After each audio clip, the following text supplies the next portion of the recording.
Welcome to Powering the Future Within, the podcast where we explore the breakthroughs shaping the future of MedTech. I'm Omari Bouknight, CEO of Resonant Link Medical. Each episode, we speak with founders, engineers, clinicians, and visionaries who are driving the next wave of medical innovation, advancing technologies that are smarter, less invasive, and more connected than ever before. This is where the future of health takes shape. Let's dive in.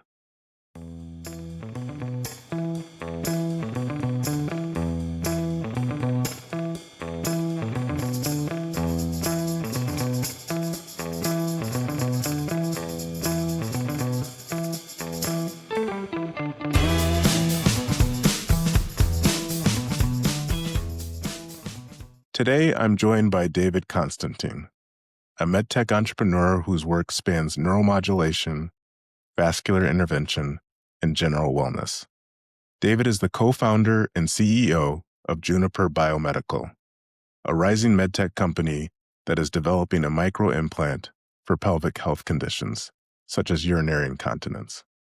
He has a tremendous vision for what the company calls precision neuromodulation, and I'm excited to have him on the show. Welcome, David. Thank you so much, Mari, for having us. It's great to talk about Juniper Biomedical and just about such an incredible industry, MedTech, and the trajectory of active implantables and neuromodulation in particular. There's just so much growth potential in the industry, and the opportunity to help patients is tremendous. Absolutely. And it feels like a very, very special time. A lot going on, a lot for us to dig into. Yeah, no question. No question. So as a starting point, I wanted to just talk a little bit about your background, how you transitioned into MedTech. Obviously, you were trained and studied as a biomedical engineer, but it also struck me that you have taken a lot of time studying Russian. Is that right? Yeah. It was a parallel addition to my biomedical engineering education. So actually, interestingly enough, I took it in high school. I went to Phillips Academy in Andover, where they have a Russian program. And when you had the opportunity to pick languages at the beginning of school, at the time, this is in the early 90s, I figured I could take French or Spanish at any point in my life. Right. when I'm older. But how often do you run into a Russian program? And I don't have any Russian in my background. I'm a British Isles mutt. I'm Irish, English, Scottish, Welsh, and German, which isn't British Isles, of course, but no. Mostly British Isles mutt. I just thought it'd be fascinating, and it was. So I kept studying it in college, and then after college, went and lived in Moscow for a short while, very short while, just to use the language a little bit. And I don't know that it necessarily dovetails with the medical device career that I've chosen, but specifically. But it certainly has given me a different view of the world to immerse in a language and immerse in a culture with the language as a component of that. And my Russian's pretty rusty at this point, but it works reasonably to get around. But yeah, kind of a how does that fit in? I don't know exactly, but it was very interesting and has been very interesting to maintain. I'm trying to picture you as a 9th or a 10th grader staring at the language opportunities. You have Spanish, French, and Russian. And so, yep, that's the one for me. So are you just naturally inclined and attracted to challenging problems?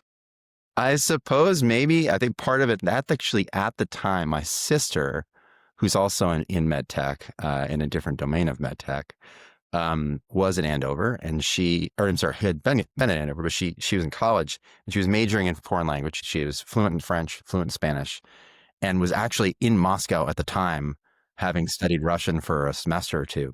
And so there was the inclination that that was a relevant language to be looking at. So I suppose some of it was just a little indirect nudge from watching family study things. But yeah, I did think it was going to be challenging and interesting and just super different, and so excited about that. And that program was not taught in a way.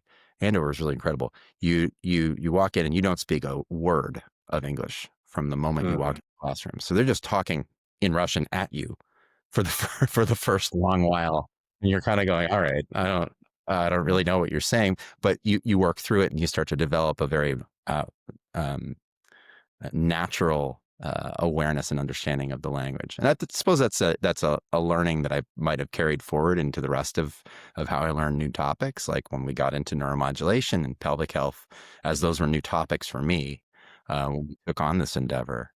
Um, yeah, it's always exciting for me to take on a challenging topic. Like Yeah, and something about immersion. I'm picturing you in the first couple weeks just saying da, da, da. that. Yes. Yeah. Yeah. Yeah. Have you been back to Russia or Moscow since your first visit? No, but I trip over people who either have Russian familial background or speak Russian, but were from a country that was forced to learn Russian, or had assimilated Russian from who was in charge, but speak Russian, and it kind of you run into it every once in a while. It's just a funny little bond you can create with somebody. Yeah, no, absolutely. Language and food and music, all items that connect all of us. Um, so you graduate and you jump directly into your med tech career on the R&D side, but pretty quickly it feels as though you were pulled into entrepreneurial endeavors. Is entrepreneurship also something in your background, or what was the driver there? There wasn't. So my father was a physician. My mother in her early career was on Capitol Hill, and then spent some time teaching at different points, but largely raised three crazy kids, and we were a lot. But I didn't have any entrepreneurial kind of push in my familial background. I think what drove me toward entrepreneurship, following a period where I was at Smith and Nephew and Medtronic, and so I did the large multinational corporate environment for a bit. But what I realized pretty quickly were two things. One is that I personally am primarily driven by patient impact, by the opportunity to have a big impact on a gap in the care system. Mm. And the second recognition was just that if I wanted to go after a big unmet need in healthcare, it was probably not going to be something that I would find easily at a large corporation. It's not that they don't do it, not that there aren't some incredible minds in larger corporates, but most likely I was going to encounter that or be able to pursue that in a startup. And so I found my way into a well-funded startup where I got to cut my teeth with an engineering role, but where I was given an opportunity to do a lot more beyond that role. A well-funded startup? Does such a thing exist? I know. Well, this is a couple decades ago. So this was not a couple decades ago. This was 2006, 7, 8, that range. And I joined when it had been financed through a number of rounds. So I had nothing to do with the origin of that company.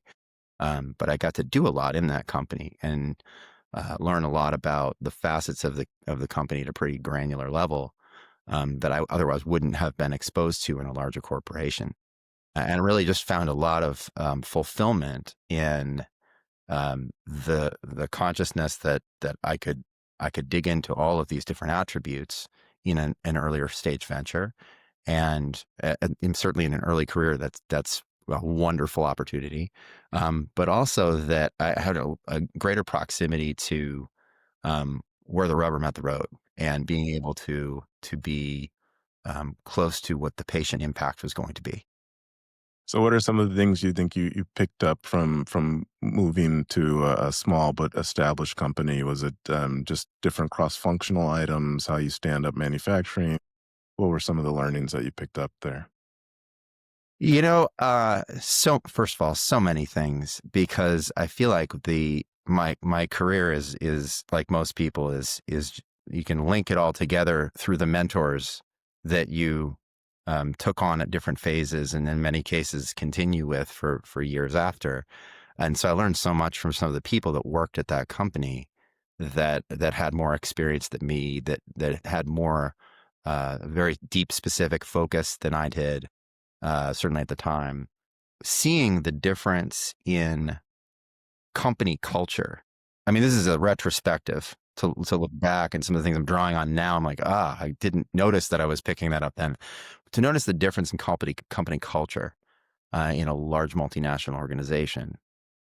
versus a small company, even a larger small company, a small company that still had fewer complex political dynamics, that had a more focused endeavor where everybody knew where we're all going, that you didn't have to trip over something going on at a higher level that never ever trickled down. Some of those cultural attributes that started to knit together how I thought about team and what's important in team, um, that I then need to relearn through the lens of a founder and in future experiences. But it sort of laid the groundwork for how I thought about team, and also how I thought about my own way of working and way of relating to people. Um, and recognizing the things that I did, or the way that I communicated or chose to work within a team, that I could improve upon, that I never would have caught at both that age in my life and also in that environment in my life. So I drew so much from that, looking back on those and recognizing what I was learning, but didn't recognize I was learning, and they kind of knit together now, um, that are really valuable. So team. Everything's about team. Well, it's just interesting how you also highlight that there are some things that you pick up that are conscious that you're applying, but even the subconscious aspects, you're applying learnings that you didn't even know existed that may Yeah. have been environmental or otherwise. Yeah. Yeah. Well, or things that I remember, I was working with a technician once who, we're building a system, to a measurement tool, and it was a homegrown, had to do a specific thing, and had to be engineered in a way that offered a pretty tight window. And so I went through the whole rigmarole of designing and developing this. And in partnering with one of the technician took time out of their own, they went home at night and uh, hand cut and sanded some support blocks underneath the what would hold up this rig. And my reaction to that the next day was like, oh, I don't think that's precise enough to work for this situation. And it was just very direct and very frank and very blunt. And in my head, I'm just thinking pragmatically, like, I don't think this can work. And I didn't take the time to recognize that this guy was super excited about this project, that it felt like actually kind of a pretty cool opportunity to develop this rig from scratch. And it was a really cool thing to do. And so we went home and got really into it. And that didn't even register in my head at the time. I learned so much from that mistake of how I related to him, and it pissed him off, I think, at the time. And I didn't quite get it. Yeah. And I was told that, like, he told me it wasn't subtle, but but it didn't click at the time. And now I try to carry that into conversations, and I'm sure I screw that up now too, because it's just it's a constant learning curve, and each individual, and how one person thinks and relating to that person. But you learn a lot from those humbling moments, and they Absolutely. And it's great that he brought it to your attention. Otherwise, it may have been a lost moment, yeah, with the learning being it's not always just about measuring result, but also measuring yeah, effort. yeah, Uh, oh yeah, absolutely, and done a different way, applying that effort a different way right. would have yielded a fantastic result to that project. Exactly. One project example, but in reflection, super valuable. Yeah. And so, okay, you got into the space because of the patient impact, and it sounds like early on you got to experience that and witness that. I know in conversation you've mentioned a patient moment at Omnisonics, for example, that was pretty Yeah. powerful. You want to just touch on that? Yeah, and it's funny, it's such a while ago. I wonder if I'm remembering this exactly the same way. I'd love to talk with some of my colleagues from there, that if they had a different experience. But I recall them, when we treated our first patient with most recently launched device. Um, had the person had written a letter to the company with a reflection on the impact that it had on their lives. And I remember, and maybe I couldn't see through my own tears, but I remember like welling up hearing this person's experience as a result of the therapy that we developed. And I feel like you can work in a large company, you can work in a particular role in a large company for a long while and not necessarily have the direct connection to the patient. Some Absolutely. companies do a better job, and some companies do a worse job of helping make sure that people in the company are able to experience a surgical procedure that's pertinent to the company, or able to connect with patients in some way. But a lot don't, or if they do, it's more perfunctory or for the sake of the specific job and the endeavor that they're taking on. But I think at its root, it is the reason that we have that all of us do this is in order to have a big impact on patients, and to decouple the relationship with what that impact can mean is to lose the central theme of why this industry sings. Right. And it really does. It's a different industry. I've kind of dipped in and out of MedTech enough in my career to kind of see how other industry dynamics and cultures work. And we have something really special in MedTech, in my opinion. We do. We do. Absolutely. You see it. We've talked about this. And you're pursuing something very special now in Juniper. So take us into the origin story behind Juniper. Yeah, it's interesting. So this is not my first company, and but I didn't really come up with the original idea or an original idea that turned into any of the companies that I started. I recognized an opportunity in a person that I might work with. In this company, the most important thing that came in front of me that was the reason that I thought that this was something to pursue was my co-founder. My co-founder is a prolific inventor, Mario Romero Ortega. He's the head of the biomedical engineering department at the University of Arizona. And when I met him, he was at the University of Texas at the time. He's a neuroscientist and a biomedical engineer. And as I said, a prolific inventor. And when you're in a creative space, a frenetic thinker, he's just all over. It's fascinating to see him put idea down on paper. But I got to know him. He was going through Mass Challenge, and I was a mentor to their team, and it was with a different technology than Juniper is. But and I looked at it and was like, I don't know if that's going anywhere, but you're awesome.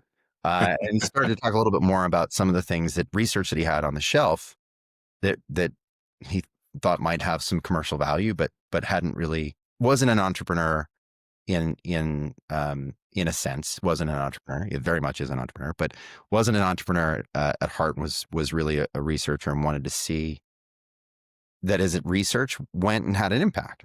And so I spent 18 months getting to know him. And or I should say we spent 18 months getting to know each other, because that's a marriage. I mean, anybody in an early phase company that you bring into the company, it's a marriage. It's an enormously important relationship. And the nature of that relationship, you go through, just like in a marriage, a lot of pressure, a lot of getting pulled this way and that. And you have to be able to communicate. You have to be able to make mistakes. You have to be able to say, I'm sorry, I don't know. All these things that you take as sort of kindergarten lessons that don't land with a lot of people. And I had to learn in the right way over the course of my entrepreneurial journey as well, like where I had a natural desire to defend myself or not, or to not say what I was really thinking, or to be overly blunt. All of those lessons about how I communicate and that I needed to refine over time. And at this point, meeting him, I was much more tuned to my own communication style and what we needed to have as a relationship, and to help orient him to, all right, if we're going to build a company together, you have to know what you're getting into. Yeah. And so, I mean, this is real origin. I can get into the company and the building of the technology and all that, but this is, to me, was really the most important element, was just partnering. Well, and I'm curious, in that 18 months, was it pretty explicit and intentional that we're going to try this for some period of time? Were there boxes you're looking to check along the way, or was it more of an organic process? No, there was a little bit of both. There was a little bit of both. I think there were some sort of preliminary things he had been thinking about, needed to kind of clean up the way he was thinking about them. evaluating market opportunity. Really, the way I look at startups is from Genesis is you're trying to kill it. And if you count the things that I've killed, it's probably a lot more than you'll ever see on my LinkedIn page. But because you can kill them fast, and you're like, that's not worth the time. And it's simple stuff. It's like, I'm not the right person to do that, or the technology isn't able to do what it needs to do in order to be successful in the market. The market is too small. The market is not accessible. The incumbents are too, whatever. A whole list of evaluation that you can kill it. And I'm sure you've experienced the same in your career. It's really a breakdown of if you can break it down, if you can kill it, then it shouldn't exist. And so we went through a series of exercises trying to understand what we had and its capabilities, which are diverse. So there was a real learning curve there. And then in the ways that we could map out a particular path for a business, did it hold water? Could we kill it pretty quickly? And we did. We were able to go, nope, not that way. We don't want to go that way. We don't want to go that way. And as things started to coalesce around the market application opportunities and what we wanted to build, that is to say, not just a hammer looking for nails, but commercial clinical solutions that were going to have an impact on patients, had great commercial appeal from the patient, from the provider, from payer, and the opportunity to reduce, the overall cost of care, and also just the outlook for M&A and the longevity of the startup, the ability to create shareholder value that can be returned.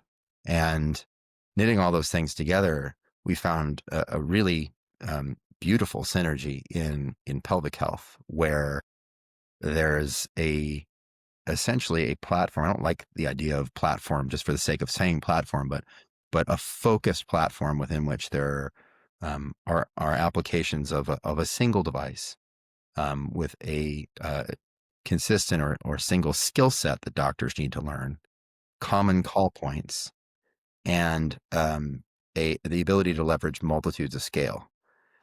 And that's really compelling. You don't find that very often in MedTech applications. I think most often it's a single application.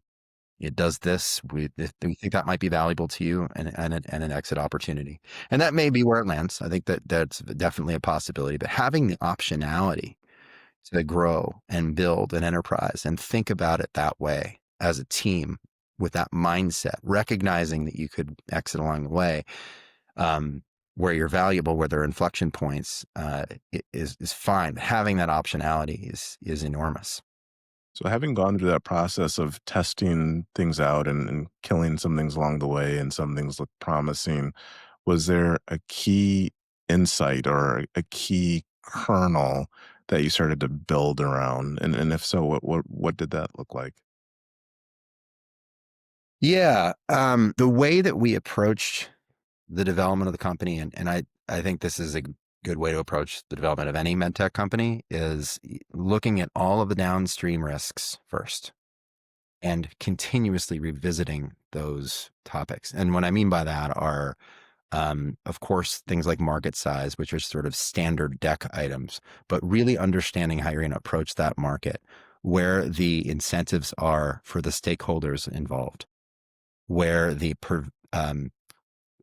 perverse incentives are that might be unspoken, that drive the industry, that are part of our healthcare system that might not be visible, that you really have to dig at to find out. Breaking down coding, coverage, and payment. And that was one of the first things we did, was a coding, coverage, and payment market analysis.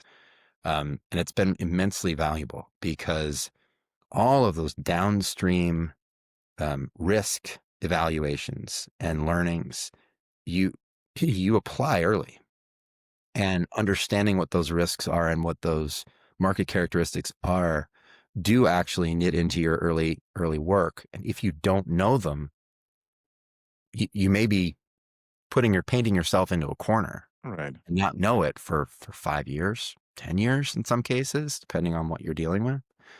That happens so often. And people talk about it, but I look around at what people do, and it is oddly uncommon to initiate with that mindset. So I feel really lucky that our team embraced that, dove into it. We threw assets behind it early, because it's easily something you'd say, oh, that's for later. We don't spend money on that. God. It was really valuable, and now it fits into all of our work in developing the clinical studies that we're going after, to know the characteristics of this clinical study line up with all that stuff downstream, not just the FDA.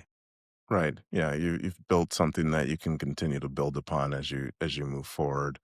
I'm curious on the conversation and the ideation and determination of working with your co-founder. There's probably a lot of people who are listening who would love to build something, love to launch a company, but are probably not what I would call concept engines. They're not the ones coming up with the kind of critical technology development at Yep. its beginnings, but they Yep. know how to take something and evaluate it and say, this will work. Here's the application. Here's the market. And it sounds like that was kind of the combination that happened here. Is that Yeah. a approach that you would recommend for entrepreneurs looking to build something, but maybe aren't concept engines? Yeah, I feel like yes, but I feel like it's a pretty nonlinear process. So what I left out that I think is important is, um, Mario and some colleagues had done two things that really set the foundation of, okay, let's think about what we can do with this.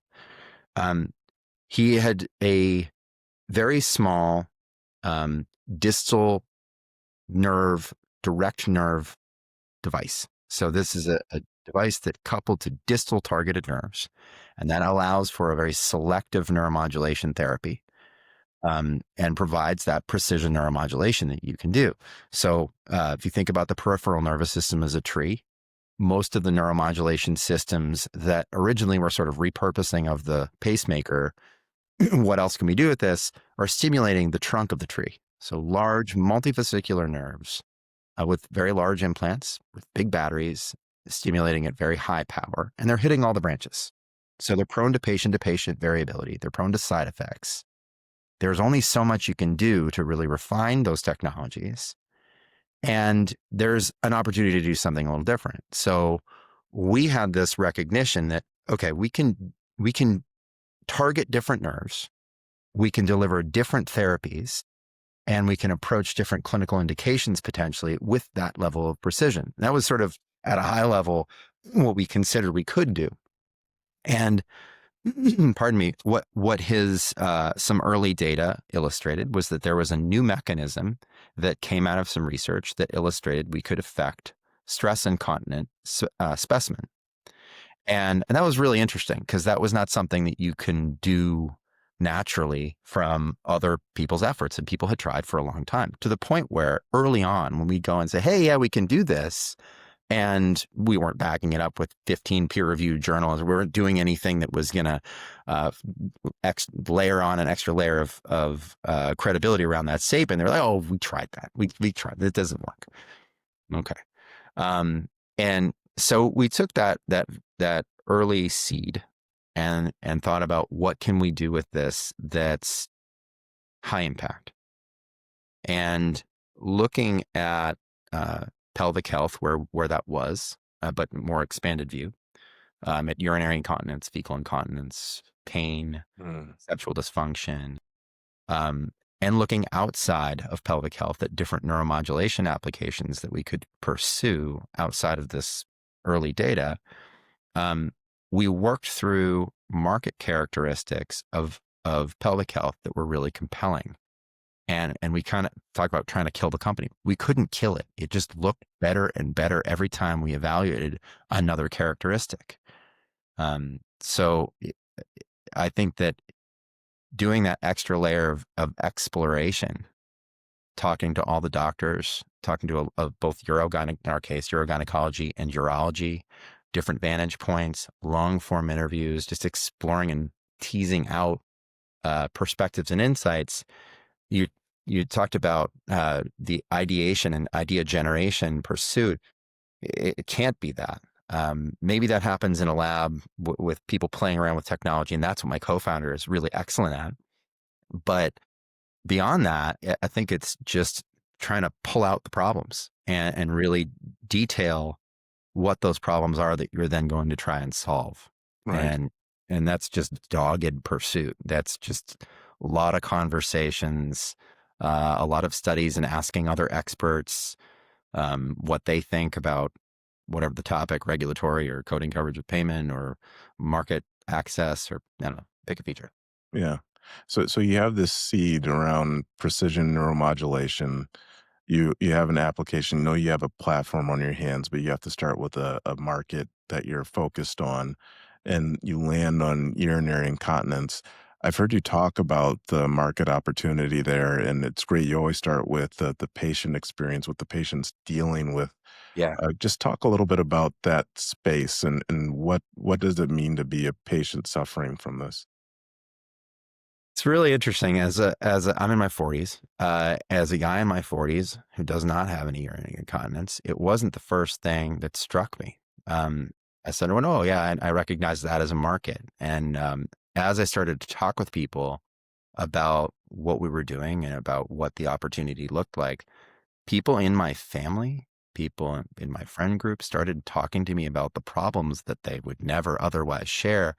And it became really clear that this is a much more pervasive problem than I probably realized, and that many people realize in society. And those who have been in this industry for a long while, I think, recognize this. People in the domain suffer in silence. They don't tell you about it. They don't talk about having urinary incontinence or bowel incontinence or sexual dysfunction. That's not a cocktail party conversation. And it's interesting. People will talk about pretty big, extreme medical conditions in Yeah. social settings. Um, it, things that come to mind: cardiac events, cancer, neurologic deficit. These things come out. People talk about it. People don't talk about pelvic health. They don't talk about having a problem there as Yeah. red.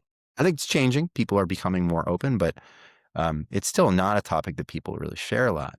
And the problem is pretty big. So dealing with um, an maybe an aging patient or a patient who has accumulated the burden, they become conditioned to isolate themselves in many to approach their day to day with so much worry and preemptive thought around everything they do to avoid these extreme, embarrassing, or uncomfortable events that may seem like it's like you could pass off, but they're really traumatizing and really disrupt your quality of life to a degree that gets to the point of driving a lot of people into long-term care, to exploding costs out of their own pocketbook or to the system. So they're a really big deal, and they're different, right? For urinary incontinence, the two sort of high-level genres are urge, where you're racing to the bathroom and may leak on the way 18, 20 times a day, however many times that you feel like you have to go. Uh, Waking up in the middle of the night, that sort of thing, that's all urge. Or stress incontinence, which is mostly women, and most people think of it as female incontinence, but it's not only, it's also men after prostatectomy, is not an uncommon scenario. But that's where an increase in the intra-abdominal pressure, so laugh, cough, sneeze, jump up and down, lift a big box, can cause a leak. And those are two different types of urinary incontinence. And what we figured out was that we could treat both. And it turns out that about 2/3 of patients that have urinary incontinence have both.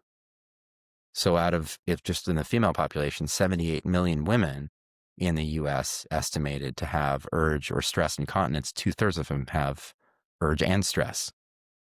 So the burden there then lands on the doctor and the patient to go, how do we figure this out? Right. The patient comes in, they just say, I leak. Yeah. Can you help me fix that? It's really not fun. This is a problem. Um, and the doctor's like, oh, we got to tease out which one's dominant. And then the Mm, patient's going, what on earth is this? So the doctor has to go through this diagnostic exercise that they don't make any money doing and doesn't often confuses the patient or leaves them kind of going, all right, I'm out of here. So there's high attrition at the specialist. And they're doing this because they can only treat one or the other right now. Right. They have only options that treat urge or stress for advanced care. So if you have a moderate to severe case and the patient is looking for a solution, the advanced therapies, the gold standard advanced therapies in the U.S. are major invasive implants. So Right. Right. sacral nerve stimulation, even tibial nerve stimulation, both pretty invasive considerations. Sacral even more so than tibial. In stress, you're talking about a mid-urethral sling, which can be a very effective solution for some patients, but also has, when there are adverse events, they're not pretty. And I think people look online and they look at pictures and they go, I'm not having that. 90 to 95% of good candidates for those options don't get them. And when you pull the thread at why, a lot of it is those who are familiar with those options, they don't want them. Right. It's not attractive as options. Yeah, it's an interesting market because a lot of times in medtech, we deal with conditions that patients either don't have a good idea that they have or they have just a vague idea. You think a lot of the different cardiovascular conditions that are out there, patients generally are walking around not knowing they have an issue. In this case, and with pelvic floor more broadly, patients are acutely aware that there's an issue. They're acutely aware that they're living with this, and they would love to have a solution. So the delta between patients who have the condition and the patients who are being treated for that condition exists only because of the options that are available. Hmm.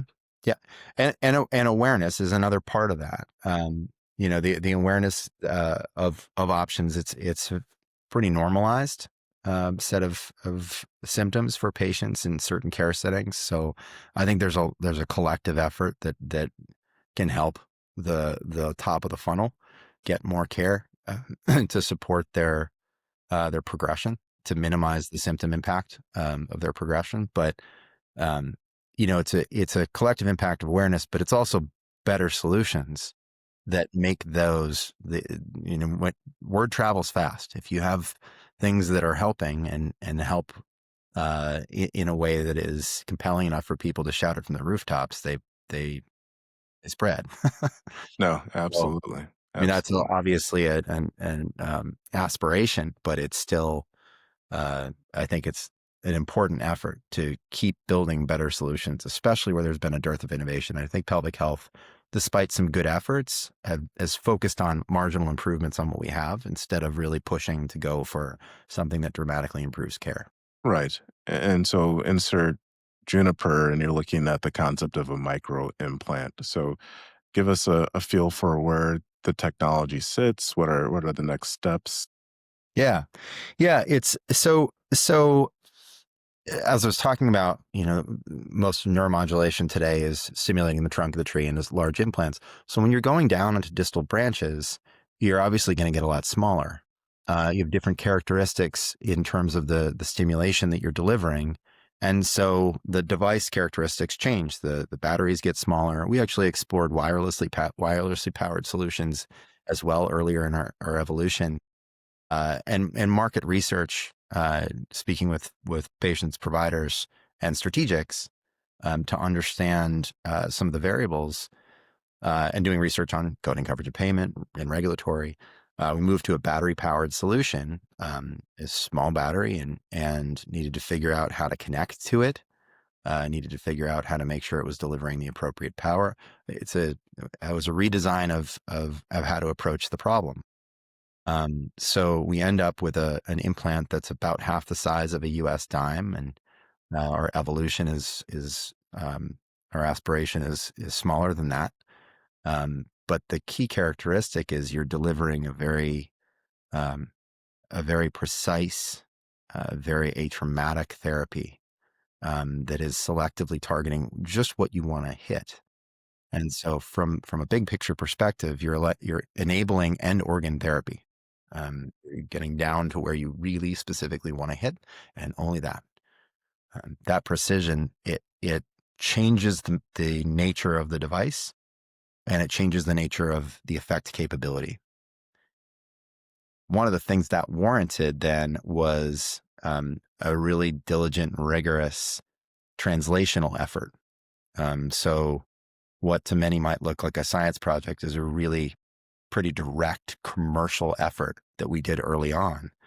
It cultivated the right understanding of confidence that this will work really well, and we understand how it works. So we know the knobs and levers, and we know why it works, where we have clear data that illustrates mechanism of action. And that that work is, again, with the trying to convince people to do things that seem like a heavy lift early on. We did that. Our team dove right into it. And I'm really happy that we did, because it puts us in a much better place going into market when we get there. Yeah. Yeah. The things that you've evaluated on the bench translate to the clinic and vice versa and gives you a Yeah. much more predictive model. Yeah. Very Nice. much. So then in the next steps, are you gearing up for clinical evaluation? Yeah.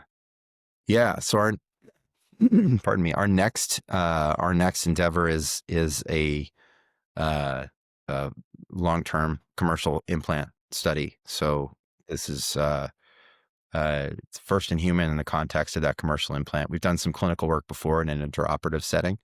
Really wanted to make sure that we had procedure in an strong evolutionary state, that we had a good understanding of parameters as we translated to human, and that we had a clear effect translation for any of the mechanisms that aren't species independent. Many are, but those that aren't, we wanted to make sure, all right, this works, and human physiology doesn't change from what we did in animals. And so going into that clinical study, we were really confident about what we're going to see on the back end, notwithstanding the reality that we are going to learn a ton. We should learn a ton. This is the time to learn a lot, with the confidence that we're going in to, that we're going to be helping patients in the cases that we get to do, but we're still going to learn a ton. Yeah. Yeah. Well, that's really exciting. Can't wait to see you guys get into the clinic. Obviously, a very exciting application, and this idea of focal targeting and targeting the branches versus the trunk is very interesting. Can't believe it's half the size of a dime. Very, very exciting, Yeah.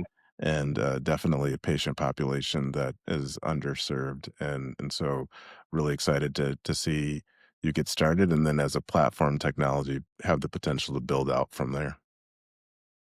Yeah, it's very exciting. Thank you very much. It's really an exciting evolution. As a team, we're fired up at the sequence of events and where we're going next. And um, it's just such a promising outlook. Neuromodulation in general is such a promising outlook, to have the ability to interact directly with one of the major control systems, maybe the major control system in our body, and to address physiologic dysfunction through that is amazing. And we've only scratched the surface with what we're capable of doing. Right. Yeah. Yeah. We're just at the starting point for a lot of these therapies. So it'll be a really exciting journey. And as you reflect on your journey to date, a lot of great insights at the beginning of conversation, but I'm curious for the audience if there were, a couple of pieces of insight or pieces of advice that you would give to an aspiring medtech entrepreneur or professional. What are a couple of things that you would offer? First of all, team is everything.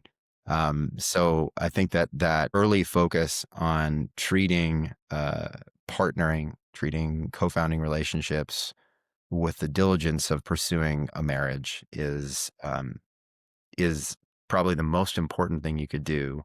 And these are adages. These are like, practically blog titles at this point, but they're the realities that you learn over and over and over again when you do it, and when you run into a brick wall and realize you made a mistake, that partnering and making sure that you've got really, really authentic, honest conversation and a way of relating to the people in your team. The people aren't going to hold back what they're really thinking. They're the first people to say, "I don't know, I'm sorry," uh, or tell you what they really think, Yeah. Yeah. without a filter, Right. recognizing they're not going to insult you, they're not going to embarrass you, they're just telling you what they think you need to hear, and you being receptive to that. That's where the rubber meets the road. So if you can find people around you that do that, uh, hold on to them. And if you find people around you that don't do that, even if it's not a problem immediately, It almost certainly will be. And it's the whole, hire slow, fire fast mentality. I just think it's really important to follow that mindset, because it may take years for it to change and turn into an issue. But the successes and failures are born of the way that you approach problems together, and the way that you tackle mistakes that you make, that others make, and if you're not willing to learn from those mistakes, as an individual or as a team, you're screwed. Right. Yeah, I mean, it's a great point. I mean, at the end of the day, the challenges will come. It's how do you tackle them together, and what do you learn from them to Yeah. be able to advance together? Yeah. Yeah. And I think it's interesting. I think a lot of times you're sort of pushed toward resume, resume, resume. Right. And background and experience is crucial. We have a lot of it in our team, but that's not the main ingredient that each team member has that really makes us harmonize and sing a good tune. Right. It's the fact that we've got a group of people that knows how to address the turn and that you need to take. When Yeah. we made it, well, for instance, when we made a change from a wirelessly powered system to a battery powered system, that was a rigorous discussion, but it was a relatively fast evolution. We made the decision and moved and went, and it was done. We feel really, really good about it. Nothing was left on the table in that discussion. We talked about it all, but we didn't dither over it. Yeah. And having the right team that can do that is huge. Yeah. No, Huge. So that's number one. absolutely. That's probably the most important thing. Um, I'd say beyond that, just medtech is medtech is a really, really hard domain. It is intrinsically difficult. The timelines tend to be longer in terms of within the healthcare innovation landscape, but it is such an unbelievably fulfilling pursuit. I would argue, having spent some time in digital health and been proximal to people that have done a lot of work in biopharma, I think is the most fulfilling opportunity. And beyond that, and we talked about this before the call, this community is just magic. It is every industry has their people that you're like, oh God, this is very few. I don't run into that many people where I'm like, not my favorite. Yeah. Most people in this community have been, especially the pockets of the community that I've had the opportunity to be part of, like MedTech Innovator and um, Advamed. Like the communities are full of people that want to help each other. Right. Yeah. Intuitively, you'd think, oh, okay, all right, you're going to be competitors in some capacity or a zero-sum game of thinking, and it's just not. Yeah. There's not that much of that. There's a lot of really well-intentioned people that want people to win and want to help patients, and there's a lot of opportunity to make a lot of money doing that. Yeah, and I mean, part of it, I think, is because the it is challenging, and the space has its issues and challenges that you have to overcome, but the rewards in terms of the impact on society and on patients is so large. So you have to have people who really want it and are really motivated for that endpoint. So you end up with a community of really good people who are sort of cheering each other on and supporting each other at a different level than most spaces. And I think it also attracts people who are attracted to hard things, just like you were attracted to learning Yeah. Russian. Yeah. And so you end up with a very interesting community as a result. Yeah. Yeah. I think that's accurate. I think that's accurate. Yeah. We are Well, very lucky to be in this industry. very fortunate, No very question. fortunate. And I'm very fortunate to have had this opportunity to chat with you today, David. Yeah. I Same. think the audience will take away a lot from this. We're certainly rooting on Juniper. We'll be watching the progress very, very closely and really appreciate your time. Thank you so much, Amari. Really appreciate the conversation. Great to talk to you as always. True, true pleasure. So thanks all of you for joining us today on Powering the Future Within. If this conversation inspired you, follow the show, share it with your MedTech community. I'm Omari Bouknight. Stay inspired and keep innovating.